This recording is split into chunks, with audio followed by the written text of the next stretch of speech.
अस्सलाम वालेकुम दोस्तों, कैसे हैं आप सब लोग? ठीक हैं। उम्मीद करता हूँ सब खैरियत से होंगे। आज के इस वीडियो सेशन में बहुत ही इंटरेस्टिंग टॉपिक आज आपके साथ शेयर होने वाला है, जो कि रियल लाइफ में यूज़ भी होता है अलग अलग तरीके से, अलग अलग एरियाज़ में। उसके बारे में आज बताने वाला हूँ। वाइट बोर्ड पे आपको नज़र आ रहा होगा कि एक तरफ है अकाउंटिंग और दूसरी तरफ है स्टैटिस्टिक्स। इसको ज़्यादातर जो क्विकली प्रोनाउंस किया जाता है वो इस तरह से किया जाता है कि स्टैटिक्स, इस तरह से पढ़ते हैं। लेकिन अगर इसको आप धीरे धीरे स्लो करके पढ़ोगे तो ये आवाज़ कुछ ऐसी निकलती है, स्टैटिस्टिक्स। बहरहाल, तो आज इनका कॉन्सेप्ट बताता हूँ, उसके बाद फिर ये डिफरेंशिएट्स, क्योंकि इनमें कुछ फ़र्क है, वो बताने वाला हूँ। सबसे पहले आपको ये बता दूं कि अकाउंटिंग का कॉन्सेप्ट क्या है या अकाउंटिंग बजाते खुद क्या है। अकाउंटिंग कहते हैं कि ये ऐसा एक टेक्निक है, ऐसा एक टूल है, ऐसा एक तरीक़ेकार है जिससे आप किसी भी कारोबार की, मैं दोबारा से दोहरा देता हूँ, किसी भी कारोबार की मुकम्मल मालूमात को एक जगह महफूज करके रखने को, प्लस में फिर उसी इंफॉर्मेशन में से फ़ैसले लेने के तरीके को अकाउंटिंग बोलते हैं। उम्मीद करता हूँ मेरी इस बात को आप समझ गए होंगे। मैं दोबारा से बता देता हूँ।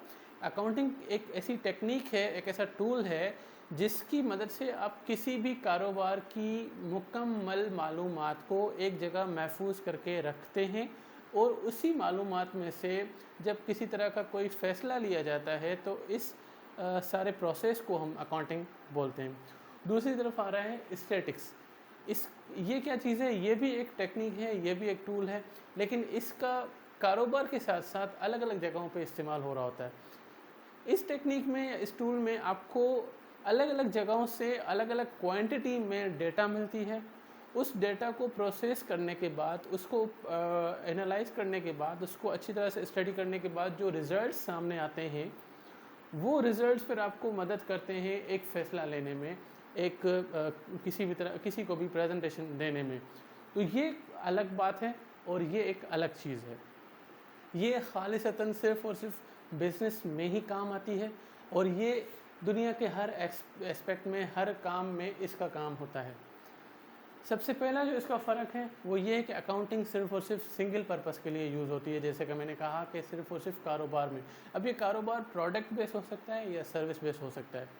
क्योंकि प्रोडक्ट बेस होगा तो उसके बनने से लेके फिनिशिंग तक, यानी कि जब तक वो मार्केट में सेल नहीं होती, कहीं ना कहीं वेयर हाउस में पड़ी होगी, फिर वेयर हाउस से लेके जब वो मार्केट में जाएगी, ये सारा का सारा जो अमल है, इस हर एक स्टेप पे ख़र्चा होता है और उस खर्चे के बाद फिर उसमें प्रॉफिट्स ऐड होते हैं।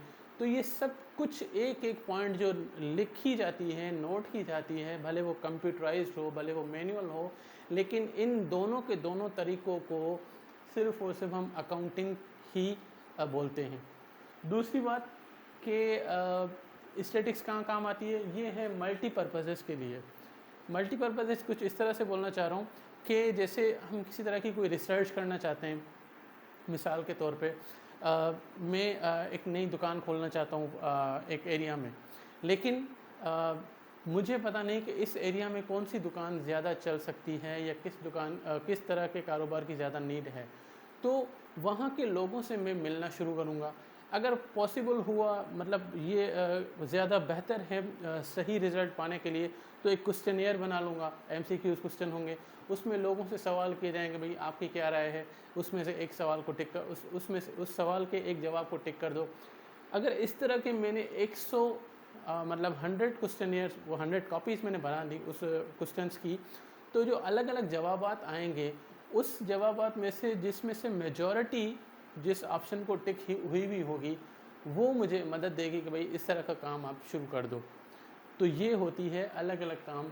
स्टैटिक्स का ये काम होता है कि आपको अलग अलग डेटा मिलती है, उस डेटा को फिर आप अंडरस्टैंड करते हो, रीड करते हो, एनालाइज करते हो, उसके बाद फैसला कर लेते हो कि भाई मुझे क्या काम करना चाहिए या क्या रिज़ल्ट निकला है, उसमें से मेजॉरिटी क्या बोलती है। ठीक है। उसके बाद आ रहे हैं कि इसका जो दूसरा फ़र्क है वो ये, टू हेल्प फाइनेंशियल डिसीजंस।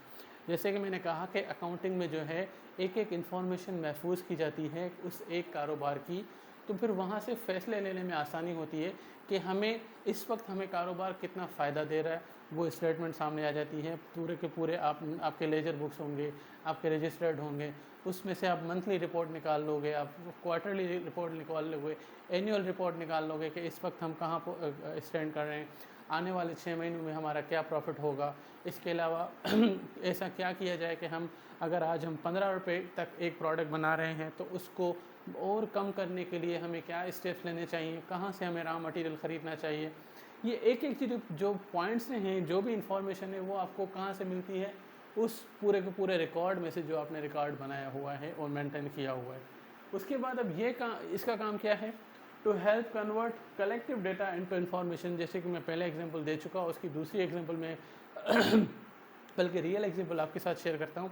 2010 की बात है, जब मैं MBA में पढ़ रहा था, तो हमें एक असाइनमेंट कहूँ या प्रोजेक्ट कहूँ दिया गया था कि भाई जाके पब्लिक में मालूमात करो कि वो किस तरह का मिल्क, यानी कि जो ये डब्बों में दूध आते हैं, जैसे नेस्ले हो गया, ओलपर हो गया, डेयरी मिल्क हो गया, अलग अलग दूध होते हैं, कंपनियां हैं, ब्रांड हैं, तो ये मालूम करो कि वो कौन सी कंपनी है जिसकी ज़्यादा परसेंटेज में ज़्यादा क्वांटिटी में कस्टमर्स अवेलेबल हैं। ये हमें प्रोजेक्ट दिया गया था।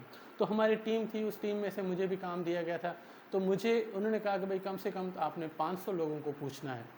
अब 500 कापियाँ मुझे फ़ोटोकॉपी की मदद से मैंने 500 कापियाँ करवाईं। एक ही कॉपी पे हमने कम से कम 20 क्वेश्चंस लिखे थे और एक क्वेश्चन के 4 ऑप्शंस हमने डाले हुए थे। तो इस तरह से हमें सिर्फ एक कंडीशन दी गई थी कि भाई जिस भी पब्लिक बंदे से बात करो, उससे उसका कॉन्टेक्ट नंबर, उसमें उसका NIC नंबर और उसका नाम और उसकी एड्रेस होना लाजमी है, ताकि एंड में आपको फ़ैसला लेने में आसानी हो जाएगी।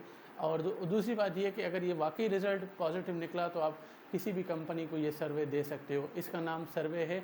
और वो जो एक एक बंदा, जैसे मैं अलग अलग लोगों से मिला था, मेरे इस अमल को स्टैटिक्स बोलते हैं, क्योंकि अलग अलग बंदों से हम मिले थे, वहाँ से अलग अलग डेटाएँ हमें मिली थी, अलग अलग लोगों के ओपिनियन मिले थे।